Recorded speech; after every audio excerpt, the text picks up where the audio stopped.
So welcome friends, how are you all? What if Naruto had unexpected awakening with Raven? Movie. The sun rose up over Jump City, bathing the large city in a beautiful orange glow. The city's citizens either woke up and got ready for their day, or continued to sleep and rest for the day ahead. But for one person, the ray of sunshine that appeared from the window and onto her forced her to groggily open her violet eyes and glare at the interfering light.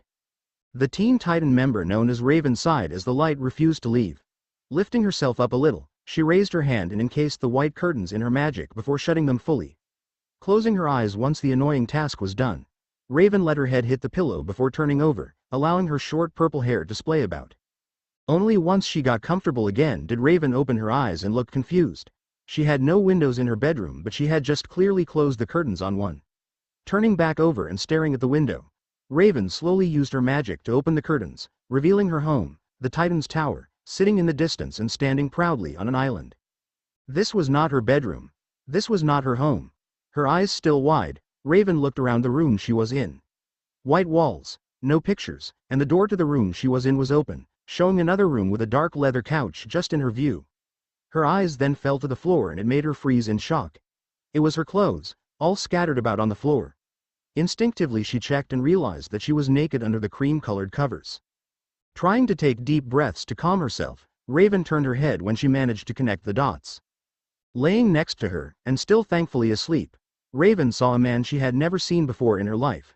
She got a good look at him as he lay there face up. He had blonde spiky hair and some odd whisker marks on his face. Holding the sheets close to her body, Raven began to hyperventilate in panic as she started to understand the situation she was in. Still trying to catch her breath, she got out of bed and took a shaky step on the floor. She quickly got dressed, trying to be as quiet as she could. But just as she managed to put on her cloak, which slightly helped her feel better, she heard the man behind her move. Turning around, Raven watched as he sat up and stretched with a yawn, with the sheet thankfully still covering his lower half. While she oddly watched the stranger wake up, she couldn't help but notice the large scar on the left side of his chest. She blinked as he looked around before finally looking her in the eyes. They stared, violet eyes meeting deep blue. While it only lasted maybe a minute, it felt like hours for Raven as she and the stranger stayed silent, neither knowing what to say to the other. She was desperate to use her powers and teleport away, but she couldn't for some reason. Eventually, the man spoke, choosing his words carefully. "Can you wait in the other room? I'd like to get dressed and then maybe we can sort all this out." Not knowing what else to do, Raven just gave a slight nod before leaving the room and closing the door behind her. With a sigh, the man let himself fall back onto his bed. "What the hell have I gotten myself into?" he muttered to himself before getting up and into some clothes. Raven stood in the middle of the man's living room, unsure of what to do. At least she had a moment to calm herself as she took several deep breaths while ignoring the noise of the stranger moving around in his bedroom. Glancing around, Raven took in the room and realized how plain the place looked. Nearly every wall was white with no pictures or frames anywhere. The living room she was in just had a single two-seater couch, a TV unit against the wall with an average-sized TV on top and a dark wood coffee table in between the unit and the couch. Taking a seat on the couch, Raven tried to remember everything that happened the night before but struggled as she could only recall bits and pieces. Raven was suddenly broken from her thoughts by the sound of a door opening. She glanced in the bedroom's direction, seeing the stranger close the door. Now that the shock of the events was mostly over with, Raven took a second to take in the stranger's appearance. He wore a black shirt that hugged his body, showing off his physique, and a regular pair of jeans. She didn't recognize him at all, so how did she wind up in his bed? "Tea or coffee?" he asked, walking over to his kitchen. The man's voice slightly startled Raven. Tea, please," she answered. The man nodded before preparing her drink and a drink for himself, which she saw was black coffee. It only took a couple of minutes, which were quite awkward, before he finally sat down on the couch on the opposite side of her. She noted that he was keeping a little distance and was a little thankful. Holding the cup of tea in her hands, Raven gave it a gentle blow before sipping it. "This is good," she said, breaking the awkward silence. It had a mint flavor that wasn't too strong or too weak. "Thanks. I thought it might help things a little," the man admitted as he put his cup down on the table. "I'm not gonna lie, this doesn't normally happen to me. In fact, this has never happened to me before, waking up with a stranger." "You don't remember what happened?" Raven asked in a surprised, questioning tone. Closing his eyes, the stranger looked deep in thought. "I remember sitting here on my couch. I was just watching TV, but that's about it," he admitted. "Next thing I know, I'm waking up and you're here." Raven could tell that he was being truthful. I don't remember anything either, she said. I don't even know your name. She kept her eyes on the drink in her hands, not wanting to look up. Naruto. That made her look and see that the man was giving her a small smile. My name is Naruto Uzumaki. And you are Raven of the Teen Titans, obviously, he said, nodding towards the TV. Raven smiled back at that. She doubted there was anyone in the city who didn't know her or her friends. So you can't remember last night either? The last thing I remember is fighting a villain with my team, she said, sipping her tea. My team and I were fighting Dr. Light. Like you, the next thing I remember is waking up in your bed. Just saying that brought a blush to Raven's cheeks. She still couldn't believe anything of this has happened. Listen, Naruto said after a moment, getting Raven's attention. Because neither of us can remember, I can understand if you don't want to talk about it for now. I mean, you're a hero and I doubt you do this regularly. And I promise that I won't say anything to the news or anyone else. This'll be our secret. Hearing this, Raven felt a little more at ease. Thank you, she said. She really didn't want to think about last night, not that she could. She and her team were always bombarded and stalked by various news outlets, reporters, and journalists. It was a terrifying thought if even one of them found out about this. She didn't even want her friends to know about this. Oh, Raven realized, putting down her cup as she reached for something on her belt. What's wrong? Naruto asked, wondering if it was the tea. He doubted that as it was obvious the young woman opposite him seemed to enjoy it. My friends are probably wondering where I am, Raven said, opening her communicator. There were several missed calls and a few messages asking where she was and if she was all right. Idly she was amazed that Robin hadn't tracked her communicator and come find her. The device in her hands suddenly went off, making the gray-skinned girl jump in fright. Hello? She answered, yes, I'm fine. I said I'm fine. Another attack? All right. Yeah, I'll be there soon. Seeing Raven hang up with a frown, Naruto said, I'm guessing you have to go. Yeah, Cinderblock is going on another rampage downtown again, Raven explained, sounding as if this was a normal occurrence. Standing up, Naruto walked her to his door and opened it, letting the hero out. I know this was something that you didn't want, and it must be hard to not remember anything, but if you ever just want to talk then you know where I live. I don't think I'll be back, Raven admitted, feeling guilty as if this was somehow her fault. None of this should have happened. And I'm sorry that you somehow got dragged into this mess. You don't have to apologize, Naruto interrupted. Neither of us remembers, so we can't exactly put the blame on each other or ourselves until we get some answers, can we? Seeing that the man still held a soft smile, Raven couldn't help but return it, the small guilty feeling she felt disappearing. Thank you, she quietly said. Slowly she sunk into the ground with her magic, leaving Naruto alone, standing in his doorway. He stood there, staring at the spot Raven had disappeared for a few more seconds before closing his door and walking back into his apartment. Why can't I remember? He muttered to himself with narrowed eyes, curious as to what happened last night for things to end up as they did. Seeing the 2 cups sitting on the coffee table, he took them to his kitchen and put them in the sink. But as soon as his hands left them, he noticed that they started shaking again. It wasn't a violent shake, but it was enough for Naruto to clench his hands into fists as he tried to control it. This is gonna be a long day. It was now close to midnight and Raven was now in her bedroom, sitting on the edge of her bed. She was rubbing her temples in annoyance at everything that had happened today. After leaving Naruto's home, she arrived to see Cinderblock throwing Beast Boy around, who was in the form of a rhino. It was just her luck that Green Changeling was thrown in her direction. Thankfully, Beast Boy turned back to normal at the last second before he slammed into her. After that, anything she would throw at the hulking monster would just bounce off of him without leaving a scratch. Robin would mostly throw exploding discs, but they were ineffective, and so was his bow staff, which he constantly used. Beast Boy was only able to halt Cinderblock's movements when he was a large enough animal, but eventually Cinderblock would manage to overpower and throw him away again. Only Starfire could match his strength, and with Cyborg's sonic cannon, they managed to knock the behemoth unconscious. Once Cinderblock had been taken away by the authorities, Robin immediately rounded on Raven and began questioning her along with the others. She was touched by the concern they were all showing, but the constant questions were annoying as hell. They just wouldn't accept that "nothing happened" was a suitable answer. When they realized they weren't getting any clear answer out of her, they decided to fill her in on what happened to Dr. Light after she left. Apparently, the man's tech suit was severely damaged and he was completely traumatized by what she did to him, but was otherwise unharmed. Thankfully he's alive, Raven thought, knowing that if the man had died then she would have never forgiven herself. If it wasn't for her rage then none of this would have happened. In her mind, her emotions have taken form. Happiness, knowledge, timid, All her emotions have taken form and they all look exactly like her except for their clothing being different colors, which correspond with what emotion they are. For example, happiness is pink, bravery is green, and so on.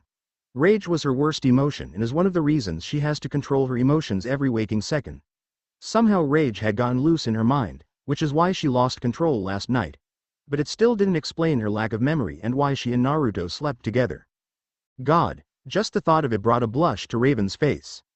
Anyway, if it wasn't for her two friends, Cyborg and Beast Boy, breaking into her room and using her mirror to gain access to her mind and meeting her emotions, then rage would have taken over and killed everything in sight. For now, at least, rage was locked away in the back of her mind. Even now, she could hear the red cloak wearing emotion screaming and cursing, promising to destroy everything in the name of her father the second she could take control again. Getting an idea, Raven got off her bed and walked to the middle of her room. Taking a deep breath, she began to float before sitting cross-legged in the air. Closing her eyes, she began to chant, Azareth Metrian Zinthos, Azareth Metrian Zinthos, Azareth Metrian Zinthos. Just as it always had, her magic began to take effect as her eyes began to glow white. Opening her eyes, Raven saw that she was within her own mind, just as she was earlier. It was a dark world, filled with floating rocks. The skies were covered in small white lights that looked like stars. Her emotions named it, Nevermore, but Raven didn't care what it was called as she walked down the rocky path that formed before her. Hearing wings flapping nearby, she glanced to her side and saw a tree sitting on its own floating island. There were dozens of black ravens sitting on it, each staring at her with 4 red eyes. Even after all these years, those birds always made her uncomfortable as the eyes reminded her too much of her father. Ray. Before Raven could react, she was glomped from behind and it nearly sent her falling to the ground, but she managed to catch her footing just in time. Happy, Raven growled, pushing the object away and turning to glare at it. The object was happiness, her emotion that looked exactly like her except she wore a pink cloak. I told you not to do that. But I wanted to see you, Happy said happily, a big grin on her face. Did you bring any more friends? I miss Sai and Bibi, are they here too? They were so much fun. Raven just let the peppy emotion talk as she walked away, not in the mood to deal with her right now. Happy just loved to talk non-stop about anything that caught her interest. Eventually, Happy realized she was alone and pouted before chasing after the original. Catching up, she waved her hands and said, Why did you leave? I thought we were having a nice chat. I'm busy, Raven said, knowing that Happy would just keep talking otherwise. I need to speak with Knowledge. Ah, she's no fun, whined Happy, all she does is read. That's boring. Rolling her eyes at her emotion's childish behavior, Raven kept walking and eventually reached a large stone archway. Using this, Raven could transport herself anywhere she wanted within her mind and all she had to do was focus. So, thinking of Knowledge in her domain, Raven walked through the archway. The scenery changed from hundreds of floating stone platforms to a library of all things. There were bookcases everywhere, stretching as far as the eye could see, filled with countless books of various shapes, colors, and sizes. Walking forward, Raven glanced at the bookcases as she walked by them, recognizing books that she had read in the past. I was wondering when you would show up here, Raven heard ahead of her. Looking forward, she saw a large table with an emotion of hers sitting and reading while drinking tea. This emotion was wearing a yellow cloak and, for some reason, a pair of black-rimmed glasses. You knew I would come? Raven asked with a raised eyebrow, taking a seat at the table. Happy had followed too, but she was just running around taking books off shelves and letting them drop to the floor. Of course, Knowledge answered, taking her eyes off the book she was reading and looking at Raven. Idly she waved a hand and made the books on the floor fly back to their shelves. I am you, after all, or a part of you at least. Then you know why I am here. Rolling her eyes, Knowledge looked at her book again. As I said, I am you. Therefore, I know everything you know. But then, there is something that we both wish to know, isn't there? But, before Raven could say anything, Knowledge continued, unfortunately, your time here is wasted. I do not know what events happened last night. Now that surprised Raven. She was sure Knowledge would have the answers she needed, but apparently not. How do you not know? Raven then asked with a furrowed brow. My apologies, I should have been clearer, Knowledge said, but she didn't sound the least bit apologetic. If anything, she sounded a little sarcastic. I have seen your fight with Dr. Light, and I have even seen Rage take control. But that is as far as the memory goes. I don't understand. As Rage wandered through the city, something happened, Knowledge explained. She sensed something. What that was, I do not know, but it somehow led her to Naruto. None of this was making any sense to Raven. What could Rage have possibly sensed? She asked, and how did it lead her to Naruto? I'm not sure, admitted the yellow-cloaked emotion. It was only for a second, but it was powerful enough to attract Rage. That concerned Raven.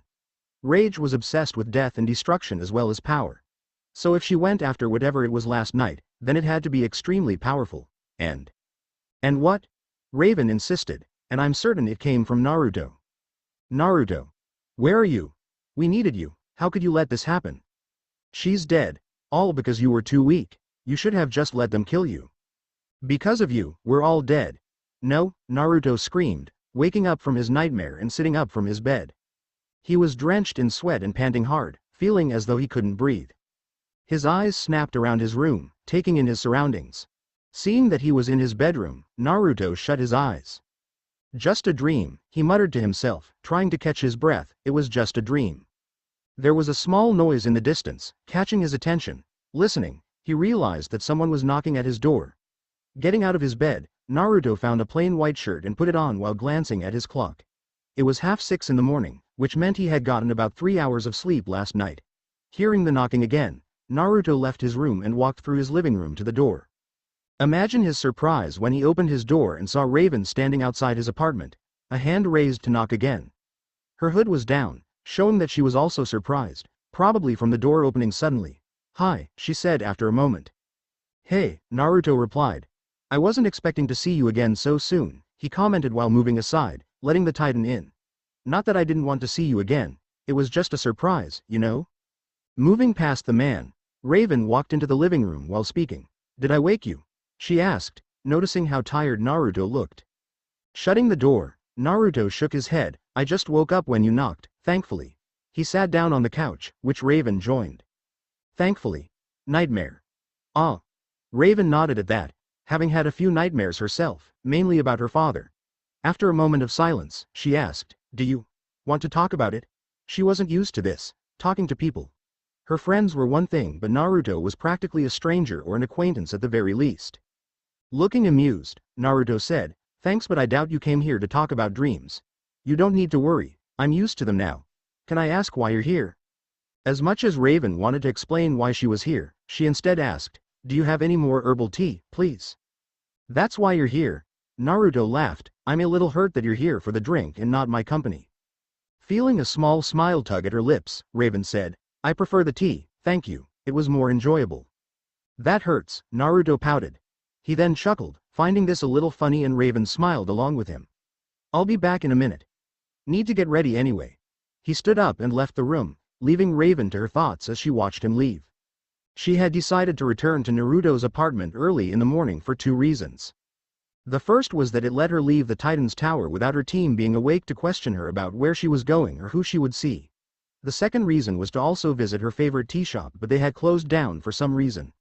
Her plan had been to sit in the tea shop, enjoy a drink, and go and see Naruto in an hour or two. But that plan was ruined by the closed sign. So basically she had nothing better to do. Ready to go. Looking, Raven could see that Naruto was dressed similarly to yesterday, jeans and a black shirt. "We're leaving?" she asked. "I'm getting you your tea," he answered, "but for that, you need to follow." Intrigued, Raven stood up and followed Naruto out of his apartment. Once he locked his door, he led the girl down the nearby stairs and out of the building. He then pointed across the street, and Raven was astonished to see a coffee shop that she had never seen before. "The Fallen Leaf? I've never seen it before." Walking towards the store, Naruto pulled out some keys. "Yeah, while my shop's a little quiet, it does really well. Better than I expected when I opened up a year ago." "Your shop?" So not only was there a coffee shop that Raven has never heard of, but Naruto actually owns it as well? Opening the door, Naruto let Raven inside before he shut the door and spun the sign to say, "Open." Raven was pleasantly surprised as the store felt cozy with its dark walls and furniture. There was a mix of tea and coffee smells, leaving a pleasant aroma throughout the store. She watched as Naruto stepped behind the counter and turned on a few machines as he moved around with ease, while also putting on a plain apron. While he was working, Raven took a seat on one of the stools at the counter. Before long, a hot cup of tea was placed in front of her. "So, what do you think?" Naruto asked as Raven took a sip of her tea. "It's perfect," Raven admitted, feeling herself relax. She decided that this was going to be her regular stop from now on. Naruto could only grin at her words. An hour later and Raven was now sitting at the back corner of the store, enjoying another tea while reading a book. There were a few more people in the store now and thankfully no one was paying her any attention as they enjoyed themselves. Glancing up from her book, Raven looked at Naruto as he poured a coffee for a customer. She had yet to tell him what she knew and to ask him about the energy she sensed, but she was planning to. She just wanted to enjoy her second drink for now. "Here you go," Naruto said, placing 2 cups of coffee onto a tray. The stranger in front of him said his thanks and took the tray to his table. Now that he had a quiet moment, Naruto took the opportunity to check in on his guest. "Enjoying yourself, I see," he said, taking a seat opposite Raven. Marking where she was in her book, Raven set it down. "So far it hasn't been a bad experience," she said with a smile. "Where did you learn to make drinks like this?" Shrugging, Naruto leaned back in his seat. "I traveled around for a while. Picked up a thing or two." Clearly. Raven took another sip of her tea before setting it back on the table. Now she looked a little nervous and Naruto could easily see it. "You were right earlier. I didn't come to see you for your tea. I came to you because you figured out what happened the other night," Naruto interrupted, but he didn't sound surprised, and he made sure to keep his voice down in case any customer of his managed to overhear. When Raven nodded, he continued, "It was the only reason I could think of as to why you came to see me earlier. I still don't remember anything, though." "I don't remember either, but I learned some things." She wasn't going to explain how her emotions are sentient and how one of them helped figure this out. That would take too long. "I have to be careful with my magic. If I get too emotional, then I lose control, and that is what started this. My rage got the better of me when I fought Dr. Light. However, something else happened." Crossing his arms, Naruto looked thoughtful. "What happened?" Just as Raven opened her mouth to ask Naruto about the dark energy Rage had sensed, her communicator went off. "Sorry," Raven apologized to the coffee shop owner as she opened her device, seeing that it was a message from Robin. "I have to go," she said with a bit of annoyance. "Another bank is being robbed by another villain." "You make it sound like it happens every week," Naruto joked, but when he saw the serious look Raven gave him, he said, "You're kidding. They really try to rob a bank every week." "You have no idea," Raven replied as she stood. "How much do I owe you for the tea?" she asked, reaching for her money. Standing as well, Naruto shook his head. "Don't worry about it. They're on me today." Seeing that the sorceress was about to argue, Naruto continued, "Think of it as a thank you for all that you and your friends do for the city." Raven nodded. "Thanks. I might be back for another drink at some point. And I'll be looking forward to it." Raven smiled at this before using her magic to transport herself to her team. She would leave through the door, but she didn't want to get all the attention she usually got when she goes out in public. After watching the girl leave via teleportation, Naruto sat back in thought. It was obviously important what Raven wanted to talk about, and it sounded like it might have something to do with him. That last thought worried him a little, but he pushed it away. No sense in worrying about something until he had all the answers. He did feel a little bad for Raven, though. She admitted to him that she has to be careful with her magic, and that no doubt meant that she had to be careful at every waking second. Taking the cup of tea that Raven finished, Naruto quickly wiped down the table and walked back to the counter. As he cleaned the cup, along with a few other dishes, something out of the corner of his eyes caught Naruto's attention. Looking at the glass coffee pot to his right, he saw a woman with long dark blue hair and pupilless eyes that looked at him in sadness. She was standing right behind him, close enough to hear her whisper, "Naruto." The second she spoke, Naruto could see a trail of blood falling down from the side of her lip. In shock, he dropped the cup he was holding, the object shattering when it hit the floor, scaring the customers at the sudden noise. "Hinata!" Naruto shouted, spinning around, but stopped when he saw that no one was there. His customers all looked at him, but he paid them no mind as he stood there, trying to calm his racing heart. "That's not possible," he thought to himself, trying to rationalize what he just saw. "She can't be here." But he saw her in the reflection, he heard her whisper his name, and he could have sworn that he felt her breath brush his cheek. So why was he seeing her? Closing his eyes, Naruto took a shaky breath and managed to calm himself after a few minutes.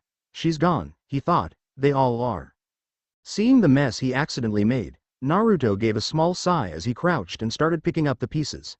He hissed, though, when one of the shards somehow gave a deep cut on his palm. The second Raven appeared with her friends on top of a building across the street from a bank. She immediately grew a headache as she heard Beast Boy and Cyborg bickering about something pointless. It had something to do with pizzas, but she truly didn't care. With practiced ease, Raven used her magic and covered their mouths and gave a moment of peace. "I'm here," she said, trying not to smirk at the two struggling against her magic. Robin, the team leader, was kneeling near the edge of the building. Good, he said, nodding his head in greeting as he looked through a pair of binoculars.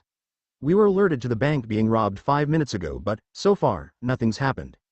I'm guessing you already checked to see what's happening inside, Raven then said, looking at the building but not seeing anything out of the ordinary besides it being surrounded by numerous cops. They blocked out all the windows so no one can see inside, but the police did hear a lot of movement before we got here. He then smirked at the hooded girl. I was about to send in Beast Boy as a fly when you showed up, so it will help if you let him go. She would honestly rather keep his mouth covered, but the situation calls for Beast Boy's help, a sentence she never thought she'd think of. Rolling her eyes, Raven cancelled her magic, which uncovered Cyborg and Beast Boy's mouths. Both were being overly dramatic as they took big gulps of air, as if they couldn't breathe. Were you trying to kill us? Beast Boy shouted, waving his arms around. If I wanted you dead, I'd force-feed you tofu until you choked on it and your stomach burst, Raven said, giving the green changeling a small glare. No one said anything for a few seconds, too shocked at Raven's words. God damn, dude, Cyborg muttered. Beast Boy could only shake in fear and hide behind his mechanical friend. I was kidding, Raven then said, trying to alleviate the situation. Granted, what she said was a little dark, but it was a joke. Get in the bank already, Beast Boy. Snapping out of his shock, Beast Boy just nodded before shifting into a green pigeon. The team watched as he flew over to the bank and then to one of the open windows. Just as he reached it, Beast Boy shifted again and turned into a little green fly. Friend Raven, Starfire said as she landed on the roof. She quickly made her way to her friends and brought Raven into a literal bone-crushing hug. I could not find you this morning. Grunting as she felt her bones creak at being squeezed, Raven managed to push the happy alien away. What have I told you about hugging? She asked, rotating her arm to get the feeling back. Starfire just gave her a sheepish look, making Raven roll her eyes. And I was busy this morning. Had some business to sort out. What business? Cyborg asked, unknowingly beating Robin to the question. The boy wonder looked interested as he listened in while watching the bank. Personal business, Raven answered with a sharp look. Her private life was going to stay private, even from her friends. There's the idiot, she said, changing the topic and pointing to the green pigeon flying towards them. Beast Boy flew over and changed back to normal as he landed on the roof. He looked worried and crazy, well more crazy than usual, as he pointed at the bank. Dudes, you're not gonna believe this. Seeing that they were waiting for him to explain, he continued, there's no one there. Okay, try explaining that, Robin said with a raised eyebrow. The doors to the bank burst open as the Titans ran in with their weapons and powers ready. But, just as Beast Boy had said, the bank was completely empty. This doesn't make any sense, Robin said out loud. We were watching the exits. There was no other way out. There's no one on my sensors, Cyborg said while looking at the screen on his arm. It's just us in here. It was eerily silent for a bank. Each step they made echoed in the room they were in. Cyborg, you and I will check the security room and see if we can find some answers on the monitors, Robin ordered after a moment of thinking. Raven, you take Starfire and Beast Boy. I want to know if anything was actually taken. With each Titan nodding at their leader, the team split up into the two groups. Every hallway they walked down and every room they passed was completely deserted. If it wasn't for the random warm cup of coffee, then they would have believed that no one had been in this bank for ages. So, what are we thinking? Cyborg asked, striking up a conversation as they neared the security room. About the situation? Robin asked back to clarify. Hard to tell now, we'll know enough when we check the cameras. But I'm guessing secret tunnel or something. It's the only way I can think of for everyone to vanish like this. That made sense to Cyborg. Could work. I figured alien invasion, but there was nothing in the atmosphere. They reached a large metal door with a keypad by its side. Seeing that it needed a passcode, Cyborg took off the faceplate and hooked himself up to the wires. This will just take a second. Carefully looking around, Robin narrowed his eyes. He recognized the feeling he was getting, the feeling that someone was watching him. It was an instinct that Batman drilled into him when he was first taught. Hey, Cy. Do you see anything on your sensors? He asked but highly doubted it. Looking at the brightly colored hero, Cyborg checked the screen on his arm and pressed a few buttons. Other than you, me, and the others, I've got nothing. There was a ping and Cyborg looked at the door with a grin. All right, I'm in. Cyborg went in first, but Robin stayed out in the hall for a few seconds, staring at the corridors for a few seconds before following his friend. Just like the rest of the building, this place is empty. Let's just check the cameras already, Robin ordered. I don't think we are alone here. What if everyone here turned out to be invisible aliens that are just walking around us? Shut up. Ooh. What about a secret tunnel that's somewhere in the building and all the bank people are waiting at the end? Shut up. Friend Raven, you seem to be on the edge. Is everything alright? The headache that appeared when she showed up to help her team felt more like a migraine right at this moment. Raven blamed it on Beast Boy as he had yet to stop talking since the team split up. Starfire was just too innocent to put the blame on. I'm fine, Starfire, Raven answered. The three were walking down the hallway. Well, she and Beast Boy were walking while Starfire was floating next to them.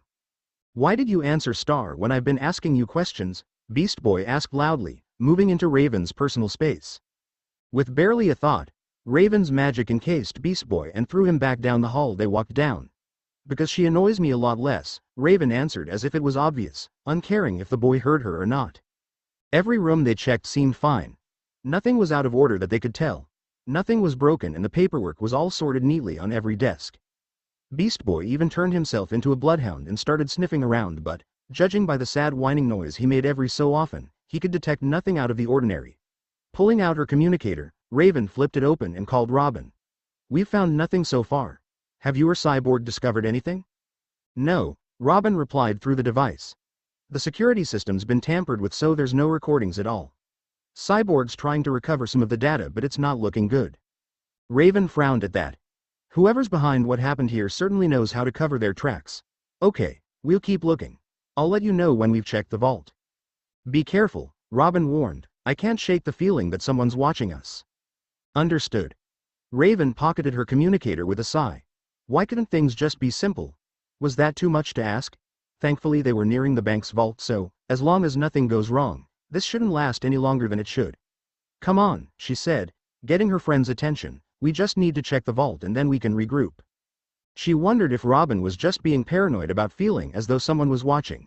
While it was possible, as well as likely, that still didn't mean he was right. She couldn't sense anyone else in the building other than her friends, so they should be alone. When they reached the vault, Beast Boy gave an impressed whistle as he gazed at the large circular metal door that you'd see in most movies. Just imagine how much money's in there, he said, drooling at the thought of all that cash and wishing he could have it. He liked to think that if he was a villain, he'd be rich by now and was able to beat any hero that comes after him. Starfire walked up to the door and examined it. It is locked? She asked, unable to tell if it is or not as she gazed at the combination dials and the handle in confusion. One way to find out, Raven said as she grabbed the handle. To her and the others' surprise, the handle moved and there was a loud click. Thankfully it was a modern bank, so the door started moving by itself, forcing Raven and the others to move out of the way. The three then looked inside the vault and widened their eyes. Without looking away, Raven took out her communicator again and called Robin. Raven, is everything okay? I know why no one's here, she answered after a second. There's a tunnel inside the vault and all the money's been taken. She was telling the truth and, not even a minute later, Robin and Cyborg appeared to see that for themselves. There was a literal tunnel in the vault's floor and every shelf and case was empty. There wasn't a single coin or note left behind. What could have done this? Robin asked, examining the tunnel. He had already checked some spots inside the vault and found nothing that could help. Definitely a machine, Cyborg answered, pointing out some markings on the side of the tunnel. There are footprints as well, but there are dozens of them. Probably from all the bank employees. Beast Boy, as the bloodhound again, sniffed around. I've got their scent, he announced when he turned back to normal. Hearing this, Robin immediately went into leader mode. As he pointed at the tunnel. Beast Boy, lead the way. We'll follow your nose. I think I'd rather dive into a pile of broken glass and salt, Raven thought to herself, but she too followed after her team. They were quickly met with darkness and could see nothing until Robin and Cyborg turned on flashlights and Starfire made her hand glow green. It was more than enough light to guide them. Cyborg, did you manage to get something from the security office? Raven asked. Glancing at his friend, Cyborg answered, I got into the recordings and saw everything from this morning. But the camera just stops working about a minute before the police were alerted to whatever happened. That was 5 minutes before they called us. We only had a quick look before you found this tunnel, Robin continued, but we didn't see anything out of the ordinary. We'll check it again later when we're out of here. The tunnel didn't last much longer as they came across a ton of rubble as well as an opening in a wall. Going through it, the Titans now found themselves in Jump City's sewer system. Why is it always sewers? Beast Boy asked out loud when he turned back to normal. It always smells so nasty down here. Then you should feel at home, Raven said without missing a beat. They continued walk down the sewers, unsure what to expect as nothing seemed out of the ordinary. Do you guys hear that? Robin asked after a minute of walking. They stopped and listened carefully, only just able to hear a noise that sounded like someone was talking loudly. I'm getting movement on my scanners, Cyborg said as he looked at his arm. I'm getting more than a dozen movements actually. I believe they are up ahead, Starfire said quietly as they neared a corner. Peeking around the corner, the team were very confused when they saw the bank employees all moving about as they packaged the money that was stolen into wooden crates and then into a white van. I do not understand, Starfire admitted. Did the people that work at the bank steal from themselves? Cyborg was the first to answer. It looks like it, he said, sounding unsure himself. They're being controlled, Raven said with narrowed eyes. She continued as the others looked at her. Someone is using magic to control them all. I can sense the same type of magic on each of them. Looking back, Robin did notice that each bank employee were moving about in a zombie-like state. Can you tell who's controlling them and where they are? He asked. He couldn't see anyone acting differently, but there may be someone hiding from their vantage point. Concentrating, Raven looked at each employee with a frown. So far no one was standing out. They each looked like regular people and she could sense only a minuscule amount of magic in each of them, which was the spell used on them. There, she said, pinpointing the source of the magic. The person that cast it was sitting in the driver's seat of the van, which explains why they couldn't see them. Let's go then, Robin said. Remember, they're just civilians, so be careful. Come on, come on. The man in the driver's seat muttered to himself, impatiently drumming his fingers on the steering wheel. Keith Penman, who was a bit of a chubby man with thin short hair and black glasses, had the weirdest day of his life yesterday. He had always been a man that blended into the background, never noticeable and always ignored. He worked at the bank and has had the same job for nearly 10 years now and, while he was good at his job, he hated it at the same time. So imagine his surprise when a beautiful woman with shoulder-length brown hair sat at his cubicle. He was convinced she was meant to meet with someone else and tried to tell her so, but then she just said his full name as well as other information that she should not have known. She then started talking about his life, how he lived alone in a rundown apartment, no family or relatives and next to no friends, how his life was just boring. Hearing it like that was just depressing for Keith and he demanded to know how she knew all this and why she was telling him. But instead of answering, the woman just smiled and placed a small wooden box in front of Keith and walked away. It was so strange for Keith that he just sat in his chair for another minute. He wasn't even sure what to do at that moment until he looked at the box in front of him. Curiosity getting the better of him, he opened it and saw a red jewel necklace and a small note. All the note said was to wear the jewel and he will then have control. Of course he didn't believe it, thinking that it was just one of his idiot coworkers messing with him again. They loved doing that. So imagine his surprise when he put it on and said to one of them to get him a coffee, only for them to do just that. It was mind-boggling. He tried it again with different people and different tasks and they all did it without question. And they never remembered. It didn't take him long to realize he had the perfect opportunity to do something he had always wanted to do. Rob the bank. Rob the bank that always refused to give him the promotion or the raise he deserved. So, after work yesterday, he went out and found a construction site. He told a few workers there to go into the sewers with their machines and dig a hole to the bank safe. He also made sure to tell them to return to their construction site when they were done. Then, this morning, he went to every employee that was in today and told them to close the bank and to follow him to the vault and take everything inside. He also made sure to tell the security guard to erase the recordings. And now here he was, waiting for his brain-washed co-workers to finish putting all the money into the van he rented. They had to act fast though, as one of the alarms was accidentally triggered by one of them. So the police were waiting outside the bank. Good thing he had all the windows blocked out, that should buy him a few minutes. At least the Teen Titans weren't here. He hated watching a bunch of teenagers playing hero on the news constantly. There was a knocking on the window to his left. "Are you idiots done yet?" he said, rolling down the window and shouting out to what he liked to call his minions. Imagine his shock and horror when he saw the Titans surrounding his van. His minions were still packing away without a care. "Oh shit," he muttered. "We're gonna give you one chance," Robin said as he cracked his knuckles to show how serious he was. "Get out with your hands up and come quietly or..." Gulping, Keith had to ask, "Oh, or what? Or we'll beat you and throw you in prison," Beast Boy answered, also cracking his knuckles but doing it in a way that seemed less impressive. "Minions attack," Keith shouted in a panic before looking Beast Boy in the eyes, "and you protect me." Taking the handbrake off, Keith slammed his foot down on the accelerator. The van drove off before the Titans could do anything. Growling, Robin began his orders, "Titans go." He was interrupted as Beast Boy turned into a gorilla and grabbed him. "Hey, let go." Instead of doing that, Beast Boy just began spinning him around by his cape. "Guys, help me. Little busy." Cyborg shouted, pulling one of the controlled bank workers off of him that tried to grab hold. Snap out of it, BB. That guy's getting away. I've got him, Raven announced as she flew off after him. She knew her friends could handle themselves and that they wouldn't hurt the innocent workers. Beast Boy might prove to be a challenge, but if she could stop the spell that guy was making, then everything should fix itself. Flying a bit faster, Raven easily spotted a white van shooting down the road while dodging cars it nearly hit. It would have been easy to just fly down and grab the vehicle with her magic, but, with the way he was driving, the guy was forcing others to lose control when they avoid him. So Raven was forced to stop others from crashing into each other or random civilians walking about. Azereth Metreon Zinthos, Raven chanted, having enough of chasing this guy. Her magic managed to reach the guy's van and encase it while lifting it into the air. Sighing that all the chaos has stopped, Raven floated down and opened the door. Turning the van on its side, she shook it a few times, which caused the man to fall out and hit the ground. Give up already, she said, floating down. Oh okay. The man shouted in defeat. You win, just don't hurt me. Apparently the man was a bit of a coward. Undo your spell and release everyone you're controlling, Raven said with a frown. I don't know how, the man admitted as he pulled out the necklace from his shirt. I just got this thing yesterday. I don't know how to control it. Landing on the ground, Raven stomped to the whimpering man, who closed his eyes as he knew he was going to get punched. However, Raven just snatched the necklace from him. Her frown grew more as she examined it. This necklace, she said before glaring at the man. Where did you get this? Still scared of the Dark Titan, Keith told her everything. He told her about the strange woman yesterday and how she knew things about him and how she didn't say anything else before leaving, while also leaving him this necklace.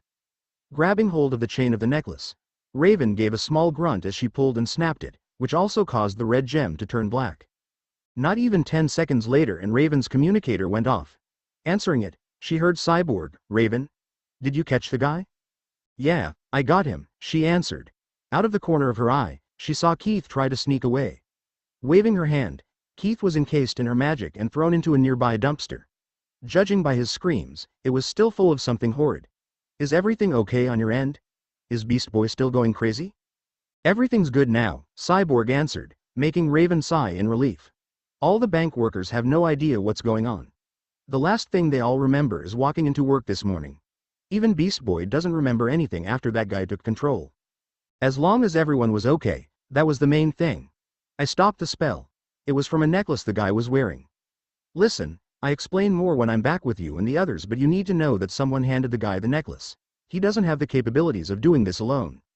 You could hear Cyborg frowning from the way he spoke, which means someone else caused all this to happen. Alright, I'll let Robin know. We'll see you at the tower after we get everything sorted here, alright? Okay. Are you all there? Raven hung up and put her communicator away before looking at the now depowered necklace. Every trace of magic was gone from it, so now it was completely useless. But it was still powerful magic, one she didn't recognize, and that was what worried her. In her bedroom, Raven paced around the necklace that floated in the center of her room. Books and scrolls were scattered across the floor, but, at this very moment, they were useless. She had spent the past 2 weeks trying to research this necklace but had come up with nothing. The design was basic. The stone was actually a ruby, but there was nothing special about how it was cut. Even the metal that was used to hold the stone and make the chain was common. Everything about the necklace was just so generic that it was impossible to get any real information on it.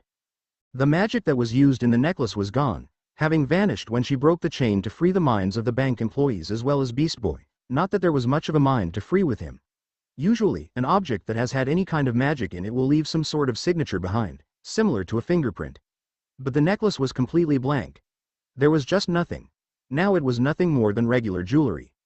With a sigh, Raven sat on her bed and rubbed the sides of her head to ease the headache she had.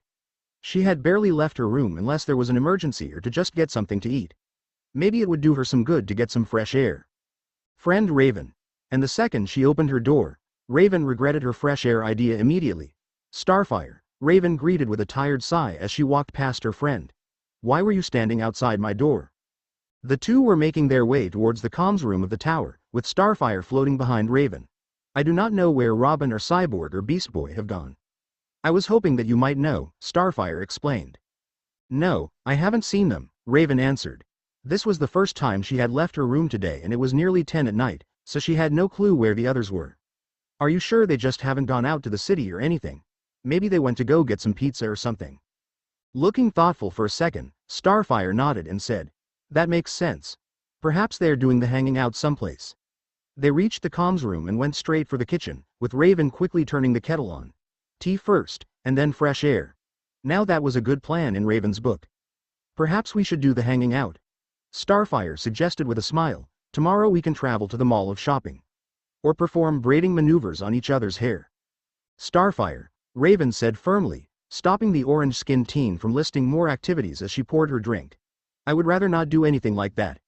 What I'd rather do is have my tea and be left alone." "Okay." With that said, she took her tea and moved to sit on the couch. Pouting, Starfire just nodded as she stayed in the kitchen, already planning on other activities that she and Raven could do later. "Perhaps I can make a Tamarinian dessert as a token to our friendship," she shouted in her mind, smiling as she did so. Rummaging through the cupboards, Starfire hummed to herself while thinking, "Now then, I believe I need pickles and chocolate. Oh, but Earth does not have glorgs to get meat from. I wonder if chicken tastes like glorg." If Raven could hear Starfire's thoughts, she'd be running away to save her stomach. Thankfully, the rest of the team arrived and saved her from her unknown fate. "Mail call," Cyborg announced as the doors opened. He walked in while carrying a wooden crate, followed by Robin and Beast Boy. He placed it on the kitchen table, the team gathering around to look at it. "Check it," Beast Boy said as Robin examined it. "We just found this at our front door. It's gotta be fan mail.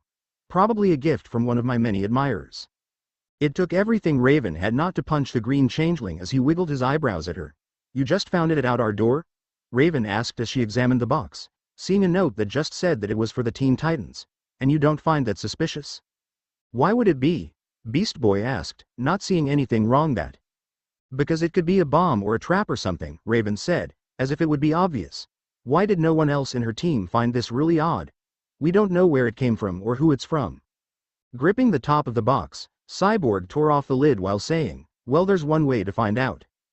Judging by the fact that it didn't explode and they weren't dead, Raven could only assume that the crate wasn't booby-trapped. Each Titan looked in the box with interest and 4 out of 5 of them looked happy with what was inside. "You have got to be joking," Raven muttered as she picked up a small puppet of herself. Each of them had a puppet that looked exactly like them, and it was incredibly eerie to Raven that she could see how exact the handheld toy was. The outfit, the length of hair, whoever made this even made sure to add a small red stone to the forehead. "This is cool," Cyborg said, laughing as the puppet version of himself's eye lit up like his does. They all began playing with the puppets, but Raven just sighed and tossed hers back in the box. Without another word, she left the others to play with themselves as she went back to her bedroom for some peace and quiet. After another couple of hours of staring at the annoying necklace, Raven decided to give up for the night and went to bed. She was dead tired, so it didn't take long for her to fall asleep. The other Titans also went to bed, having exhausted themselves from playing with their new toys. Even though she had been in a deep sleep, a noise managed to wake Raven up. Groggily, she got out of her bed and opened the door, only to jump in fright at the sight of Starfire, who also got a fright. "Raven, you have also heard the strange noises?" Starfire asked once the two calmed down.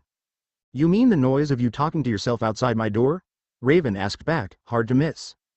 Now knowing that she had woken up her friend, Starfire quickly apologized. "Oh, forgive me, I didn't mean to." She was interrupted as she and Raven were suddenly attacked by a familiar sonic blast. It had only just missed them, and when they looked to see who was attacking them in their own home, the two were shocked to see their male friends running at them. Robin ran at them before jumping and dive-kicking at them, which they managed to dodge.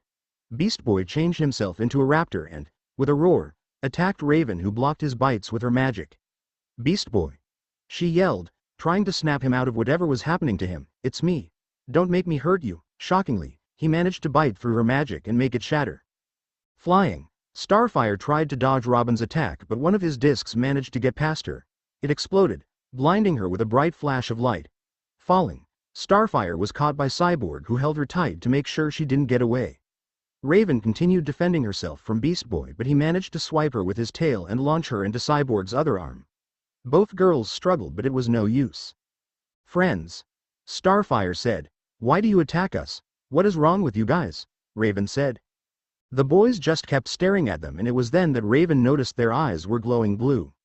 "They're not your friends anymore," a voice said, catching her and Starfire's attention. Walking up to them was a short puppet figure wearing a royal-style suit with a crown. "They're my puppets now. These are your friends." He raised his hand to show the small puppets the Titans had received in the crate. Robin, Cyborg, and Beast Boy's puppet mouths moved as they struggled to speak, begging Raven and Starfire to help them.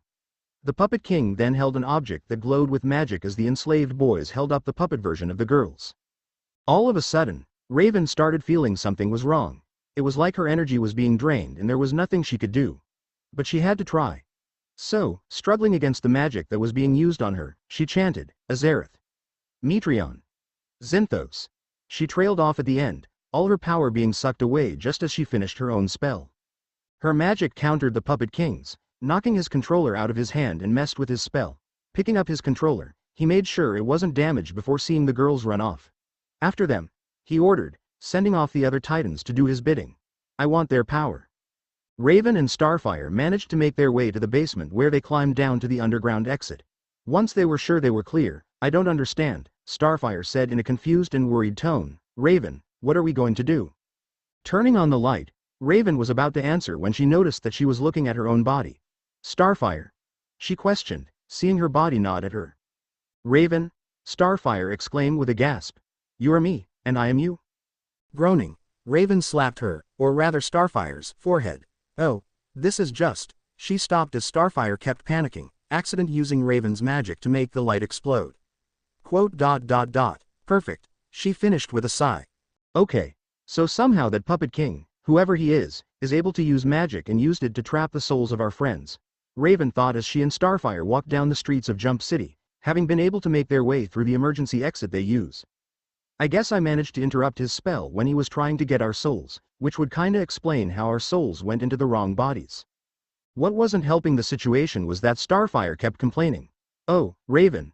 She whined. This is just awful. Terribly awful. And thanks to Starfire being in her body, Raven could see that her friend had no control of her powers. So as she panicked, objects around them began to melt and explode due to her magic. Starfire. Calm down, Raven said, grabbing Starfire's shoulders to stop her talking. She showed the girl the damage she accidentally caused with her powers. My powers are driven by emotion. The more you feel, the more power you unleash. But what if they find us? Starfire asked, meaning her male teammates. She did not wish to fight them. What if our friends are doomed? What if I am stuck looking like this forever? Then we'll fix it, Raven reassured with a smile, managing to calm Starfire down a little. I don't know, but we will stop Puppet King and make everything normal again. What's wrong with the way I look? She then asked, just realizing what Starfire had said. Nothing, Starfire quickly said before stumbling a little and holding her head. Going to her friend's side, Raven touched her shoulder and asked, what's wrong? Starfire gave Raven a small smile. I believe I was just hungry. They heard birds cry in the distance, drawing their attention to the sky. The girls looked up and immediately noticed a distinctive green bird circling high above them. It's Beast Boy, Starfire announced, pointing Raven's ash-gray hand to their teammate. Beast Boy cawed at them before diving down with his talons extended. Raven, quickly seeing the incoming attack, shouted, You mean Zombie Beast Boy? Run. Grabbing Starfire's hand, they both turned into an alley and ran as fast as they could. I think we lost him, Raven said, panting a little, but it won't be long until he finds us again. He may be an idiot, but he is good at tracking. I wish to fly, Starfire announced, jumping into the air and waving her arms about as if they were wings. But no matter how hard she tried, she would keep falling back to the ground. As they walked down the alley, they described to each other how their powers worked. With Starfire, Raven needed to try and feel happy or any positive emotions, which was difficult for her as she had always suppressed her emotions. And it was the same for Raven's powers because Starfire, a being who thrived on her emotions, needed to be calm and in control of said emotions. Turning a corner, they both heard a growling noise coming from behind. So, turning around, they both froze when they were confronted by a green tiger of all things. Without waiting for the incoming attack, they both ran down further into the alley. What do I have to feel to use Starbolts? Raven quickly asked. Righteous fury, Starfire said, hearing a groan from Raven in annoyance. Alien strength? Boundless confidence? Never mind. Growled out Raven as they turned a corner. Seeing a turn, Raven grabs Starfire and jumps out of the alley they were in, unnoticed by Beast Boy as he continued his path. But before either of them could breathe in relief, they saw a figure move in the shadows before appearing before them. Moving into the light, the girls realized that it was Robin, their leader. Two metallic arms suddenly smashed their way through the wall behind, causing the girls to jump in fright. With no other way in sight, Raven looked at Starfire. If I can't fly, then you have to levitate. Yes. Starfire excitedly said, completely forgetting the danger they were in. Wait. You need to focus, shouted Raven, but to no avail. Azereth Metreon Zinthos. Starfire shouted quickly, launching herself high into the air with Raven holding onto her hand. Thankfully, this got them away from their zombie teammates, but now there was another problem. I wish to stop. Please tell me the way to stop. Starfire yelled, zooming over Jump City at impressive speeds. Look at the ground and imagine. Before Raven even got to finish her sentence, she was suddenly lurched towards the ground at the same speed as before, and before she could even prepare herself for the incoming impact, they slammed hard into a pile of rubbish, which managed to break their fall. Remind me never to let you fly my body again, Raven sarcastically muttered. Starfire, groaning as she picked herself up, sniffed her arm and reared her head back with a look of disgust. I smell like the breath of a Snervian blork worm. Raven, what are you? Raven quickly slapped her hand around Starfire's mouth, dragging her deeper into the rubbish just as Robin and Cyborg walked past them, clearly scouting out the area in search of them. Not seeing their targets, they both gave a zombie-like groan as they wandered off. Waiting until she was sure they were gone, Raven released a breath she didn't even know she was holding as she let herself relax a little. What are we going to do? Starfire asked, clearly distraught over the whole situation. I don't know, answered back Raven. How are we going to save our friends? I don't know. How are we going to turn ourselves back to normal? I don't know, Raven shouted, uncharacteristic, slamming a fist into the ground which caused some cracks to appear. Starfire stayed quiet at that, not expecting the sudden anger that Raven showed. However, a voice appeared from behind which caught their attention. Raven. Turning, Starfire was surprised to see a blonde male she didn't recognize staring right at her. She was also surprised that he seemed familiar with Raven. As far as she knew, Raven didn't have any friends outside of the team. Now realizing that the person was waiting on her saying something because he thought that she was Raven, Starfire nervously began to talk. Oh, hello? The boy stared at her, just as Raven smacked her own forehead. She didn't need this right now. She didn't want to get him involved in something so dangerous. Naruto raised an eyebrow at the situation before saying, "You're not Raven." The girls looked surprised that he managed to figure that out when Starfire had only said one word. No, she isn't, Raven said after a moment. What are you doing here, Naruto? She asked, wondering why he was in some random alley. Now you sound like her, he said with a small chuckle before answering. I live here, remember? He raised his hand to show he was taking the rubbish out when he had come across the two of them. Looking around, Raven recognized the building where Naruto's apartment was. Somehow she and Starfire had accidentally flew here of all places in Jump City. What were the odds? Can either of you explain to me what's going on? And why you two have swapped bodies? Raven was about to answer when all three heard a particularly loud caw in the distance. Looking, they just managed to see a green bird flying around nearby. We need to get inside, Raven said, sounding a little desperate as she pushed Starfire and Naruto into the building. They managed to get inside, just as Beast Boy looked in their direction before flying off. All right, Raven said, carefully glancing outside. I think we're safe, for now. She turned around and stopped when she saw Starfire standing in front of Naruto, shaking his hand eagerly. Hello. My name is Starfire. It is most pleasant to meet a friend of Raven.